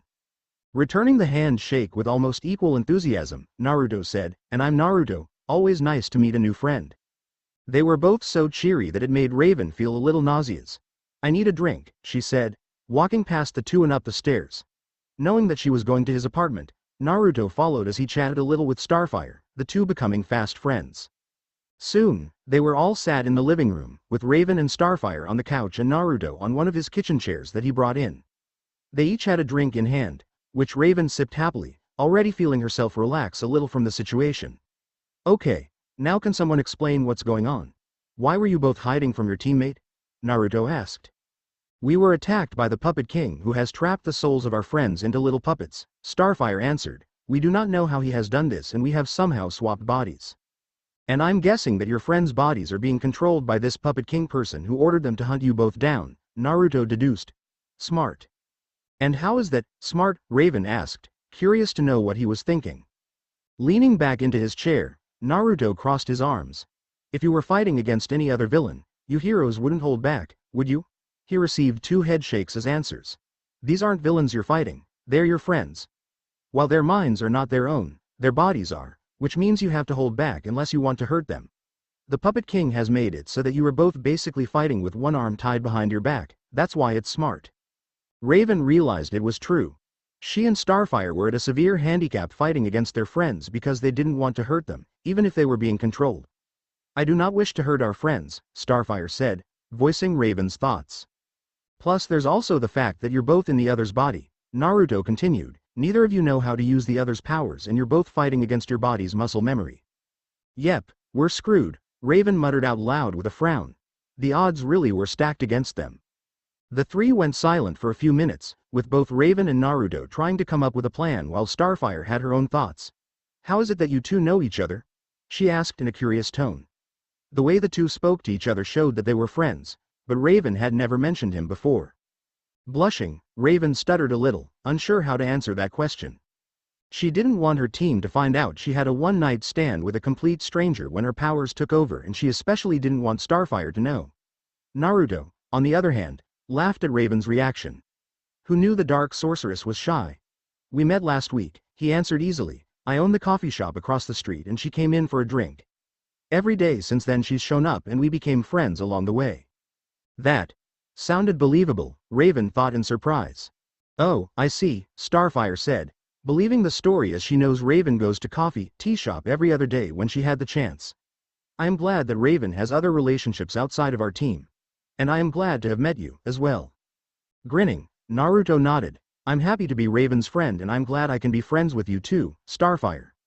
Watching as Starfire in Raven's body squeal in delight was just odd to see for both Naruto and Raven. Before he could do anything, Starfire managed to move and grab Naruto into a hug. Thankfully she wasn't in her real body so she didn't have any Tamaranian strength to break Naruto's back, who didn't know about this and hugged the girl back in a slightly awkward manner. Raven didn't look too happy about this interaction. It wasn't because Starfire was hugging Naruto, that didn't bother her. It was that it was her body being used. She had an image to uphold, damn it, and this wasn't helping. Alright, I've got an idea, Naruto said once he was released from Starfire's embrace. That puppet guy will be long gone from your home as he knows he'll be at a disadvantage being in a location he knows next to nothing about. Plus it sounds like he can't actually fight you guys. So he'll be somewhere safe for now. I'm thinking we follow one of your possessed friends and see if they can lead us to the bastard. From there we just need to figure out a way to stop his magic and return everyone to their original bodies. What do you mean by us and we? Raven asked, noticing how he used certain words and she had a feeling she knew what he meant. Pointing a thumb at himself, Naruto grinned. I'm coming with you guys, obviously. You're gonna need all the help you can get right now. Yep, it was exactly what she thought. No you're not, Raven said with a shake of her head. It's too dangerous and you'll just be in the way. It sounded harsh, she knows, but it needed to be said. She did not want him any more involved than he is. But Naruto took it in stride. He didn't look the least bit offended by what she said. In fact, he looked touched. Thank you for your concern, but I know how to handle myself. Our friends are too strong, Starfire argued, not wanting her new friend to get hurt. Please do not involve yourself. I know how to fight, Naruto said. I'll admit that it's been a while, but I have had years of experience. Now that caught Raven's attention. He had been fighting for years. For what reason?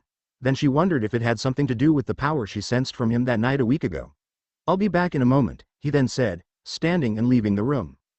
The two watched him leave and once the door was closed, they turned to the other, unsure what to think. Perhaps we could use his help, Starfire suggested after a moment, getting the feeling that Naruto would just join them no matter what.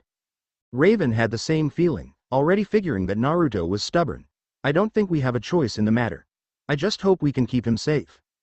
As I said, I can handle myself, Naruto said as he entered the room again, having changed outfits and overheard the Switch Titan's concerns. Now he was wearing black combat trousers with boots as well as a black shirt beneath a white hoodie with orange lining and the sleeves rolled up to his elbows. You both ready? Knowing that he was going to be joining them no matter what, Raven sighed before going up to Naruto and poked him in the chest, unknowingly using Starfire's Tamaranian strength which caused the blonde to grunt a little.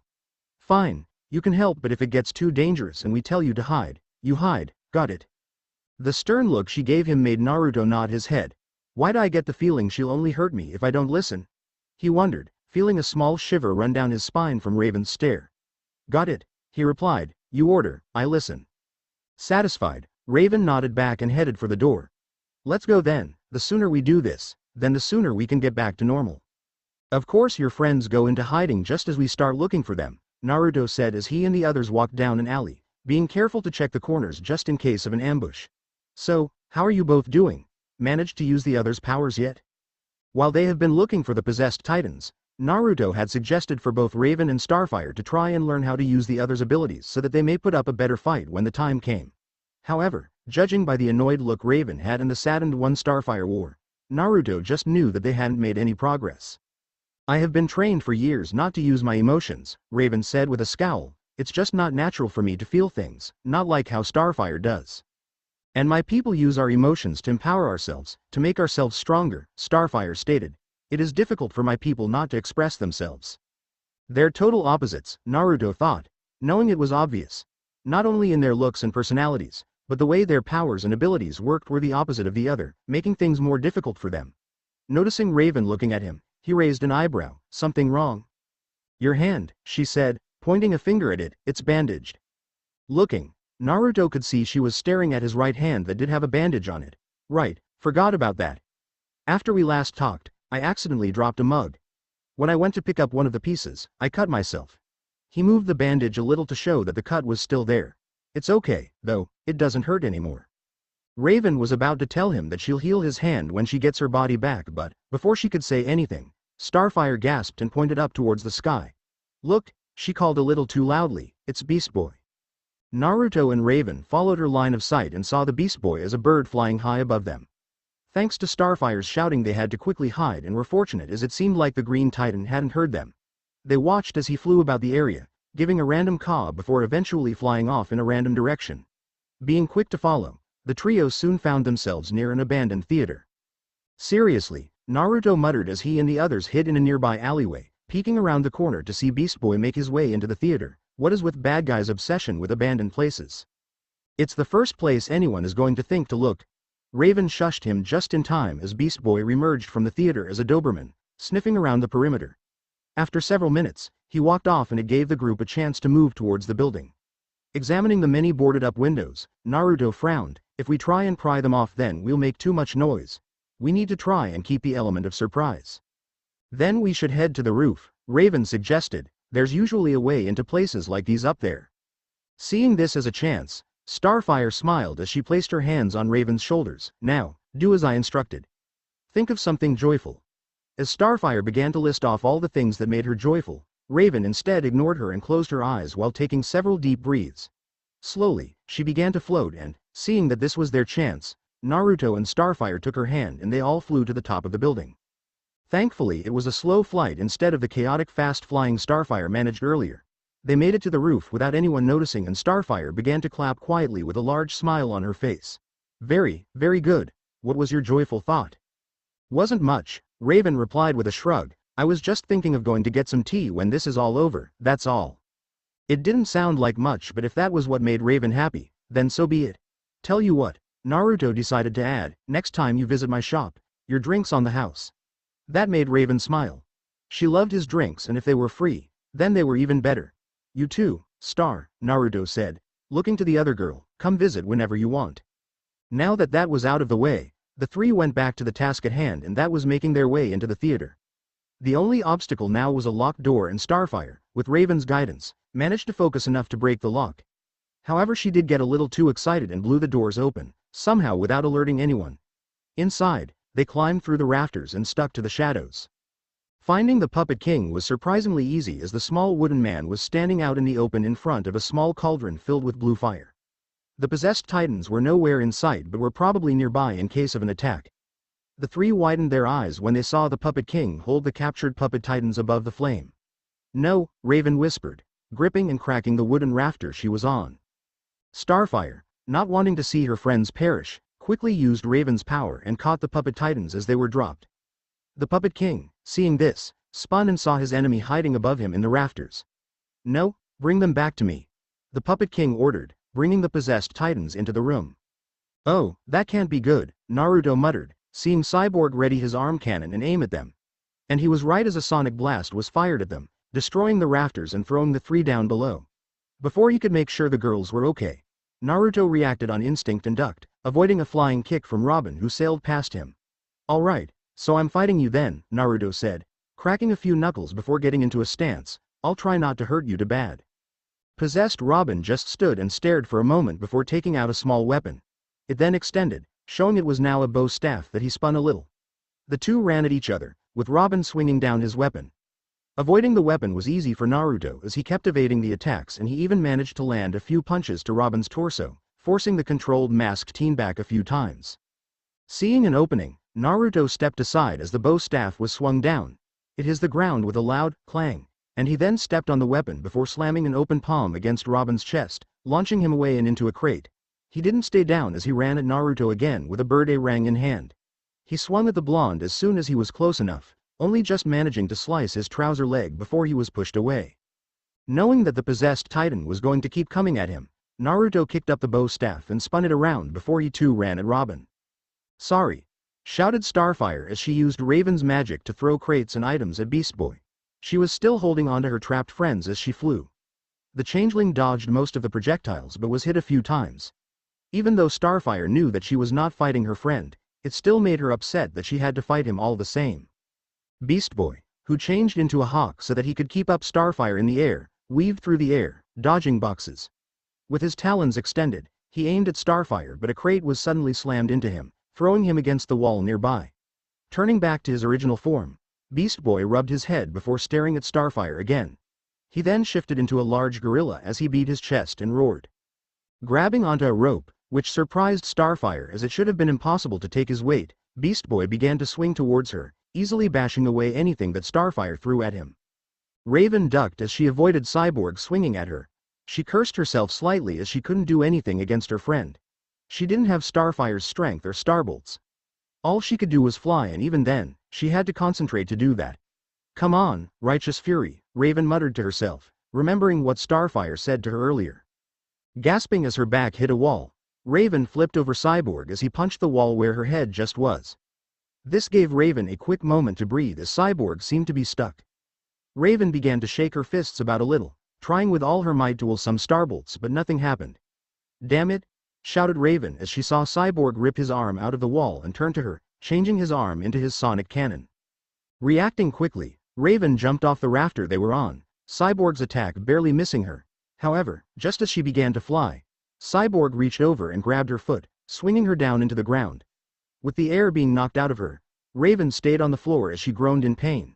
Looking back up, she gasped when she saw Cyborg point his sonic cannon right at her head before he planted his foot onto her stomach. Nearby, Naruto was forced on the defensive as Robin kept attacking him. His back was against the wall and there wasn't much he could do unless he wanted to hurt Robin, not that he was left with much choice. That was when he saw what was happening to Raven and how Cyborg was aiming his sonic cannon at her. "No!" Naruto shouted. Seeing no other choice, he dropped the bow staff he had been using to defend himself. At the same time, he managed to grab Robin and slam his head into the wall, disorientating him in the process. He didn't bother checking to see how Robin was doing before running off towards Raven. Seeing the sonic cannon glow, Naruto scowled. "Damn it, there's no time."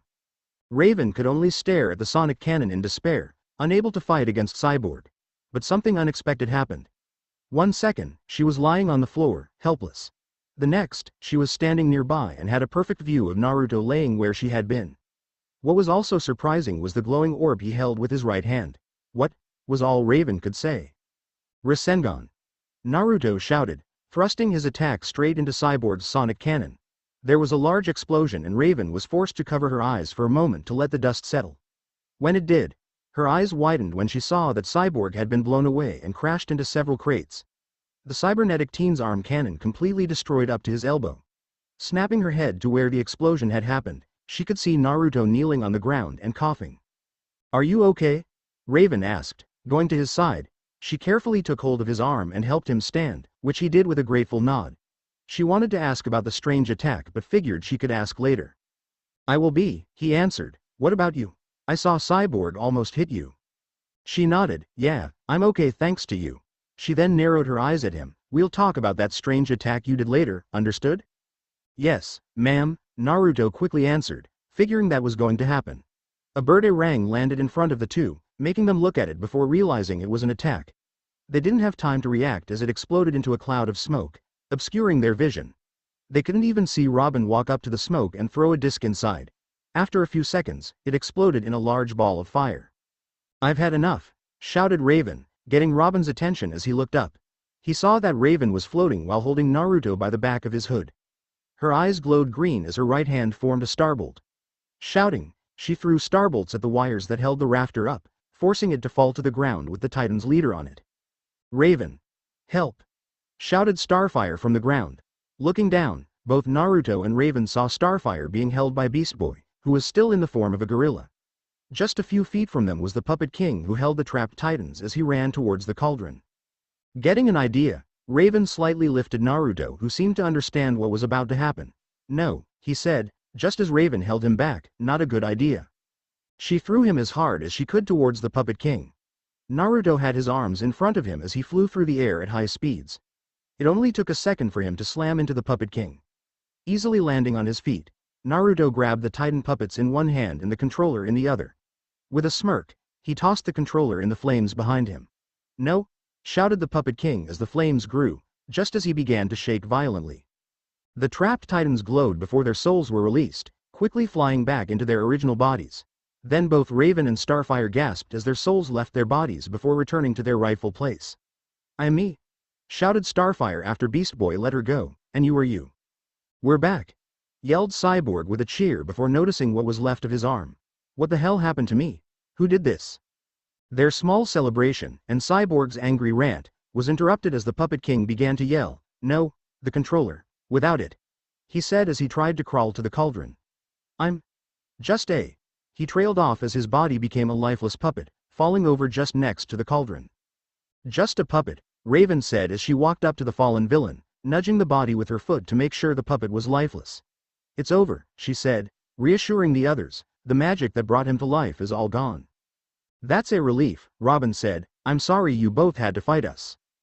Beast Boy was trying to calm down an enraged Cyborg, who was still demanding to know what happened to his arm. "Let's just go home. Star and I will explain everything later, but, right now, I just want to sleep," Raven suggested, getting a nod from Robin. He felt exhausted from what his possessed body had been doing, plus having your soul ripped out and put back in didn't help either. "Raven," Starfire said as the others walked away, "where's friend Naruto? I did not see him leave."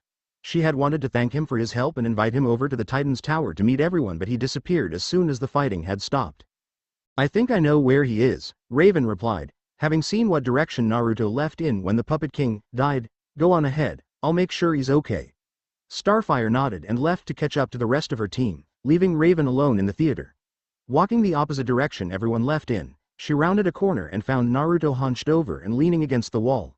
He was clutching his chest and breathing heavily.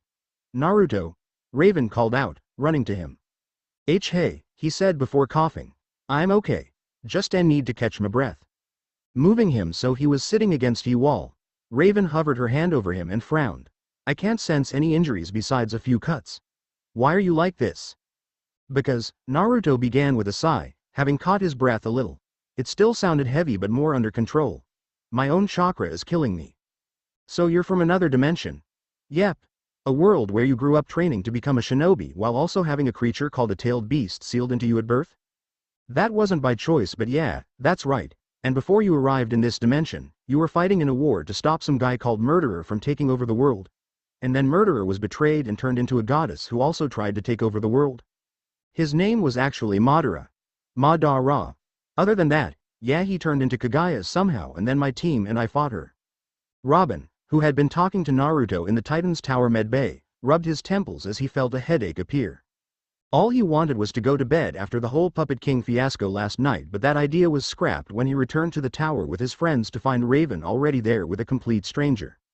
Well, he thought the man was a stranger, but Starfire got excited and greeted him like a friend. Raven then asked Cyborg to do a full body scan on this Naruto as he claimed he was dying somehow.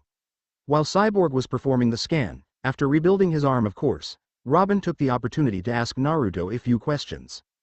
He just wanted some answers, especially after learning that it was Naruto that had helped Raven and Starfire with the Puppet King.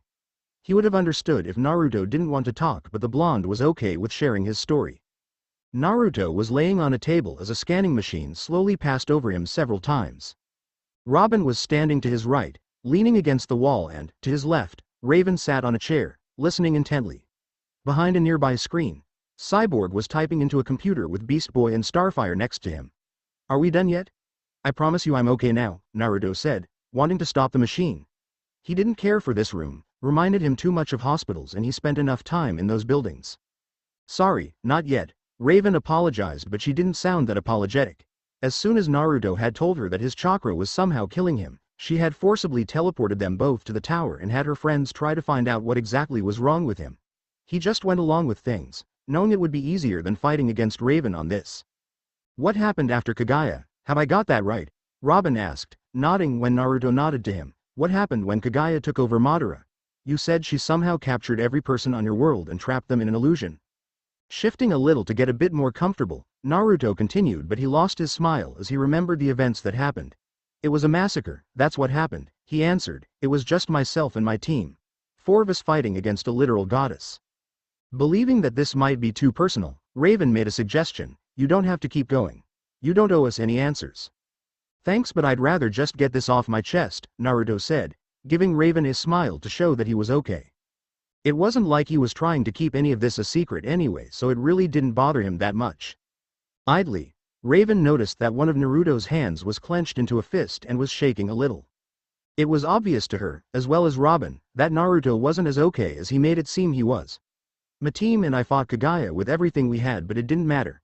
At one point we thought we managed to catch a small break when we were thrown into one of her many personal dimensions. We tried to come up with a plan but then she appeared out of nowhere using one of her portals to appear behind Sakura. We didn't even have time to react when her neck was snapped. Naruto shut his eyes as he remembered that moment vividly. Sakura had been looking right at him and even said his name seconds before she died. He could hear Starfire gasp from behind the screen and, even without opening his eyes, he could tell that the others were horrified as well. I'm sorry, Robin said, unsure what else to say. Taking a deep breath, Naruto continued, I remember losing myself after that. It didn't seem to matter what I did, nothing could stop that woman and it was terrifying. At one point, Sasuke and I were knocked down hard. I guess Kagaya saw her chance to kill us because she threw several of those bone attacks at us. Kakashi tried to protect Sasuke and I by using his Susanoo but he wasn't fast enough. Before he could fully summon it, one of the attacks got through and pierced his chest. One moment he was there and the next, he was nothing but ash. How the hell did he survive? Robin thought, unknowingly thinking the same as his friends who all felt sorry for Naruto. I'm so sorry, Naruto, Raven thought. Due to her abilities as an empath, she could feel his emotions, and she could tell how broken he truly felt. By that point, it was too late, Naruto said with a shuddering sigh. The people trapped in the god tree were dying. Kagaya was rapidly taking all their chakra away to fuel her own power, killing them in the process. Every second wasted was another life lost to Sasuke and I knew we had to try and end the fight quickly, even if it killed us. Eventually we managed to catch her and used the sealing technique that old man Sage taught us, sealing her back into the moon. Ever since that fight, Naruto was never a fan of the moon. He knew that the moon of this dimension wasn't the same as his own but it still acted as a reminder every night of his failure. What happened next? Robin quietly asked after a moment of silence. I honestly don't know, Naruto said truthfully. After the sealing had begun, Kagaya did everything she could to get away. She even tried to summon her portals but nothing was working as her chakra was being sealed away. I think that, when she tried to create her portals, something went wrong. I don't even know how it happened but I fell through one of those portals. Next thing I knew, I woke up in a crater in the middle of a place called Edinburgh in Scotland 2 years ago. Again, everyone went silent as they processed Naruto's story. No one even noticed that the scanning machine had finished. That's when you started traveling around, wasn't it? Raven asked, remembering that Naruto said he had traveled around when he learned how to make great teas and coffees. Nodding, Naruto smiled. Yeah. After I spent a few days in a hospital I started looking around the world to try and find a way home. I even came across a few heroes and villains but no one could help me. I also discovered that, for some reason, my own chakra is killing me somehow and I can't figure out why. The only thing I managed to figure out is that it takes a toll on my body if I use my chakra. Remembering why Naruto was being scanned in the first place, Cyborg looked back at the computer and typed a few things. Well, apart from the fact you were perfectly healthy, I can't see anything that might be killing you. Well, it was worth a shot, Naruto said as he got up from the table, stretching his back with a few pops. He didn't think they'd find anything, not that he didn't appreciate it though. You guys got any food? I'm starving. Raven didn't look too happy that the scanners showed nothing and wondered if something was missed, although she doubted it. Cyborg is usually thorough when it comes to health. She was also worried about Naruto's sudden mood shift, as he was depressingly sad a moment ago and now he's happy again, which didn't seem healthy in her opinion. Robin, meanwhile, nodded at Naruto's request. Yeah, we have a kitchen. Come on, we'll show you. Now walking down a hallway towards the comms room, Naruto slowed his walk so that he fell back to Raven, who looked deep in thought. You alright? He quietly asked, snapping the dark girl out of her thoughts. I should be asking you that, Raven said back, looking at Naruto from beneath her hood. I can feel your emotions, so I know that you're not okay. Naruto never lost his smile when he heard that. Instead, he said, I'll be alright, so don't worry. He glanced around, looking at some of the doors they passed. Don't suppose your room's here? Raven gave Naruto a hard look. Her room was private and she never let her friends in. You'll never know, she said in a challenging tone, making Naruto smirk at her. They entered the comms room and Naruto whistled at the view the tower gave. He could see nearly all of Jump City from here, even if it was at night. Then there was the massive TV, the huge couch that sat in the middle of the room, and the large kitchen in the corner that was fully stocked. This is better than my apartment, he commented, walking over to the kitchen. Before anyone could say anything, Naruto started rummaging through the cupboards and drawers, obviously in search of certain items and ingredients. What are you doing? Raven asked as Beast Boy and Cyborg went over to the couch. Starfire and Robin followed after Raven, also curious to know what the blonde was doing. Making ramen, Naruto replied without looking. Now, where's the pot? Aha, found it. What is ramen? Starfire quietly asked Robin, having never heard of this before. She was lucky that Naruto didn't hear that question, otherwise he would have went on a long rant about the glory that is ramen. It's a Japanese noodle dish, Robin answered as he and Starfire walked away to join their friends on the couch. I've had it a few times, but only the instant stuff and it was okay. Raven stayed in the kitchen area and watched Naruto begin cooking. She had only known the blonde for a couple of weeks and she found it odd to see him so focused on something. So, using her abilities to boil the kettle and pour herself a drink, she settled down and took a seat at the kitchen table and watched as the blonde worked. It was hard to believe that someone as cheerful as him could have gone through so much horror and come out like this. Then there was the creature that was sealed with Naruto since his birth. It certainly explains the energy I felt, Raven thought while taking a sip of her drink, but it doesn't explain why my powers reacted to his like that. They're completely different. Why are you staring at me like that? Snapping out of her thoughts, Raven could see Naruto looking at her with a smile and a raised eyebrow. I wasn't staring, Raven argued with a slight blush of embarrassment, I was deep in thought. Laughing at how she reacted, Naruto went back to cooking. Actually, I was thinking about what you said, about your tenant. She watched carefully as Naruto stopped what he was doing for a moment. Can you still use its power? With a frown, Naruto shook his head. No, for some reason I haven't been able to use it since I got here. I used to be able to meditate and take myself into my own mindscape, but I don't know. It's like there's a door between me and the seal, and the door's locked tight. I haven't been able to summon Kurama's chakra and I haven't heard from it either. Raven actually flinched a little after Naruto spoke, being able to feel how sad he was. The man had truly lost everything and everyone, even the one being that had been with him since birth. I'm sorry, Raven said while noticing that Naruto was clenching his shaking fist again, trying not to show his emotions.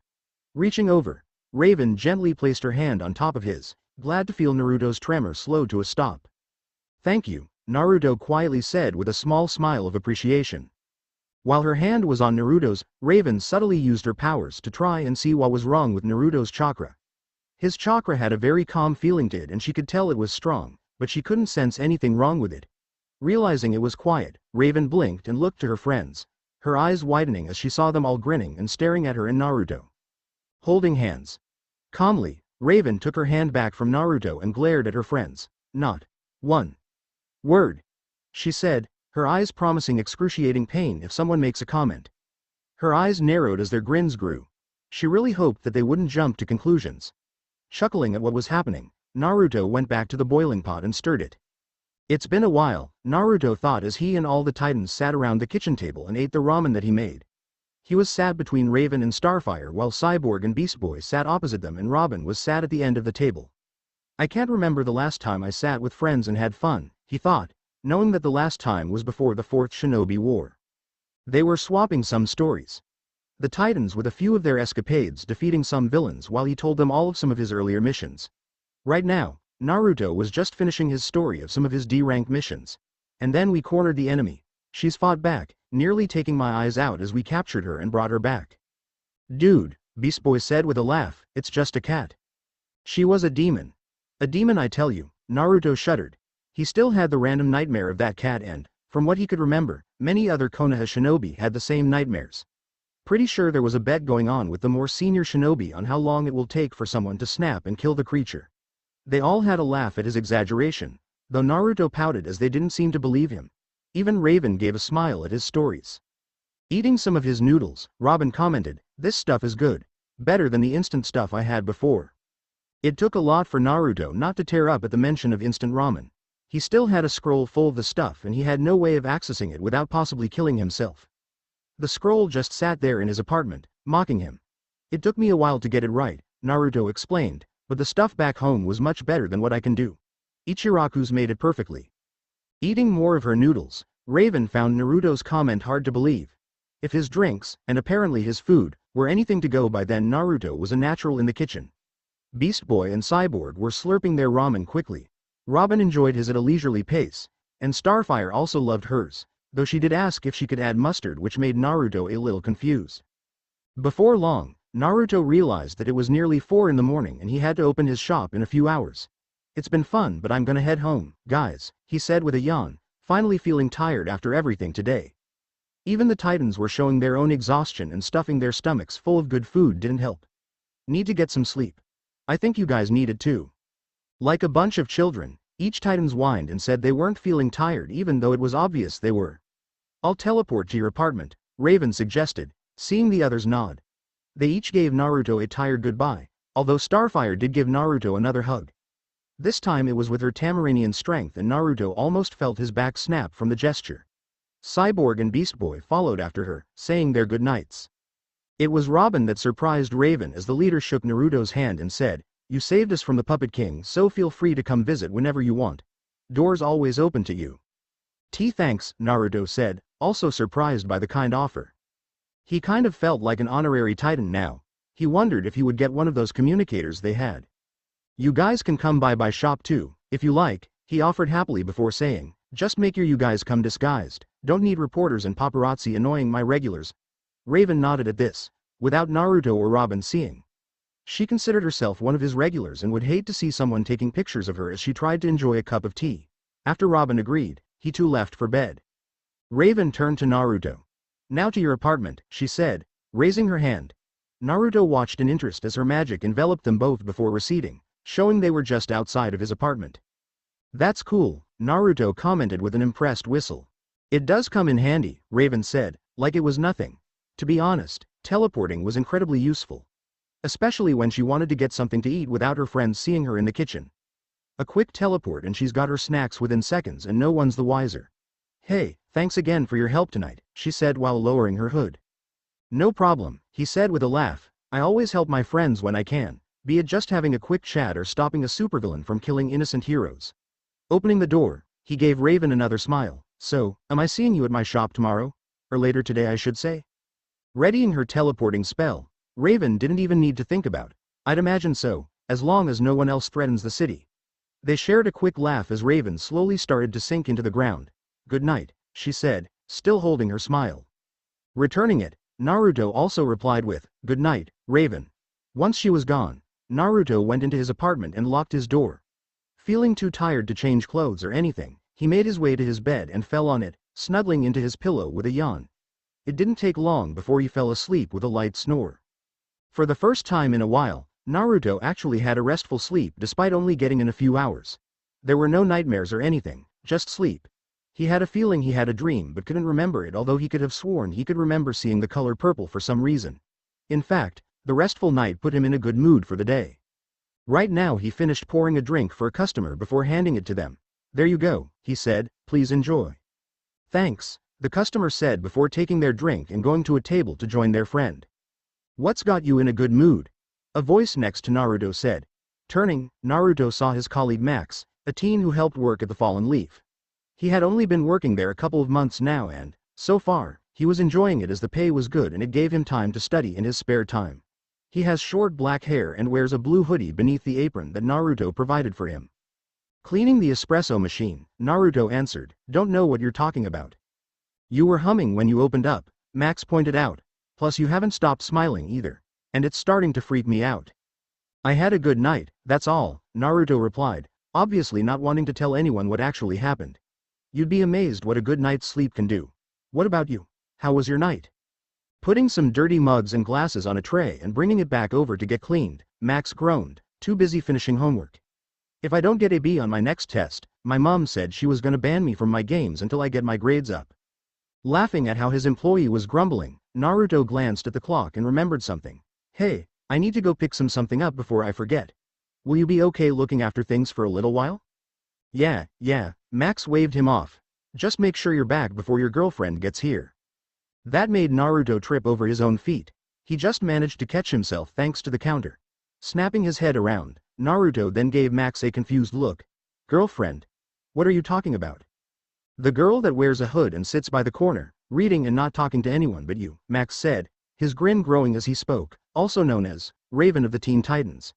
He had spoken to the girl sometimes, and while they had some small talk here and there, Raven only ever chatted with Naruto. Sputtering as he blushed, Naruto couldn't believe what Max had just said. Raven? His girlfriend? I mean, we did sleep together that one time, but we're just friends. He thought before voicing his last thought. We're just friends. He glared at Max, seeing that the teen was laughing at his reaction, and you just talked yourself out of the raise I was going to give you.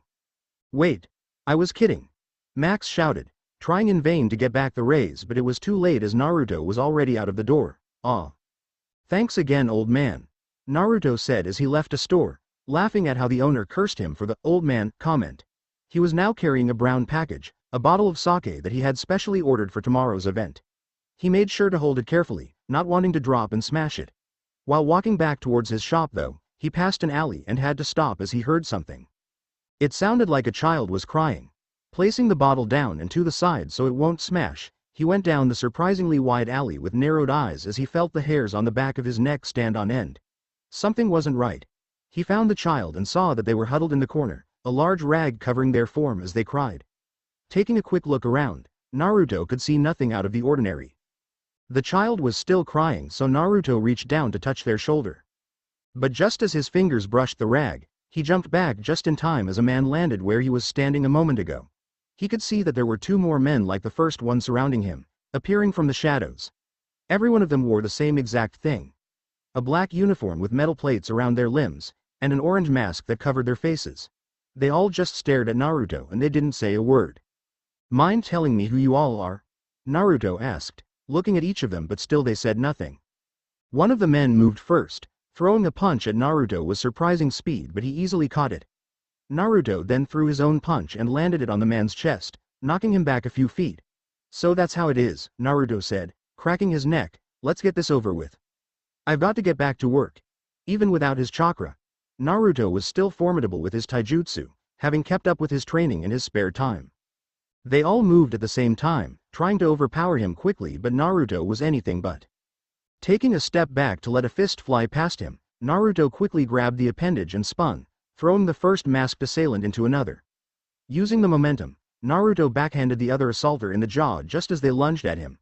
Surprisingly, the person wasn't launched away, which was what Naruto had intended, and, instead, they took the hit. They then ducked down and tried to sweep Naruto off his feet, but he jumped over the leg. The first offender returned with a flurry of punches that forced Naruto to back up while blocking. The second person appeared from behind and landed several blows to Naruto's back, making him grunt in pain, but he threw back an elbow that connected with the person's head to get them away. Naruto then grabbed the person's arms in front of him and held them tight as he jumped to plant his feet in their chest. Imagine Naruto's surprise when one of the arms he held onto ripped off to reveal metal and wires. What? He gasped in shock, examining the limb. He looked back to see the person stand back up, as though the wound didn't affect them. You're all robots, Naruto realized with narrowed eyes. Who sent you? He demanded, but they still refused to answer. They just stared at each other before they ran to the walls, scaling up them with ease. Even the one that was missing an arm managed to escape despite Naruto trying to stop it. Now he was standing in the alley, holding onto a robot's severed arm, and looking very confused about everything. Thanks for watching.